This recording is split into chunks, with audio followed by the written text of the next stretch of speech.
Hello everyone, welcome back to my channel. তো তোমরা জানো আমি মেটালি এসেছি, অলরেডি একটা ভিডিও আপলোড করতে দিয়েছি, কারণ আমি ঘুম থেকে ওঠার ভিডিও দিয়েছি। এখন বাজে 9টা। চলো, আমি বেড়েছি থাকি কারণ ওইটা আমার মামা, আর একটা কারণ আমার এখান থেকে স্কুলটা দূরত্ব হচ্ছে, তাই অলরেডি আমি রিজেন্ট বলে দিয়েছি ওখানেও দেখতে। আর আমি ভাবছিলাম আজকে আমি কী জন্য মনে পড়ল, তো আমি এসেছি আমার বোনের ভোজনে। আমি আমার জেঠুর দোকানে বসে আছি। চলো, আমি জেঠুর দোকানে দুটো জিনিস আমার খুব প্রিয়, জেঠুকে বলে আমি নিয়ে নিই। ফার্স্টে এই মাজাটা, দামটা তোমরা কমেন্টে আমি বলবো। তো এইটা নিয়েছি, আর একটা কিছু ভুজিয়ার মতো নিতে চাই ভাবছি। আর দেখো মাথায় এবার চলে এসছে, চলো নেওয়া যাক। তো নিয়ে নিয়েছি এই ভুজিয়াটা।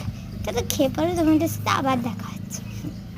চলো খেয়ে নিয়েছি, আমি এবার দোকানে বসে আছি। এবার একটা কাস্টমার এসছে, ওকে দিয়ে দিয়েছি দুটো মাছি, পয়সাটা রেখে দিলাম, আর ও পাবে 1 টাকা ঘুরে পাবে, ওকেও দিয়ে দিলাম। দেখো আমি ঘুমটিতে বসে আছি। বাই বাই, আজকের জন্য এতটাই, দেখাচ্ছি নেক্সট ভিডিও। বাই।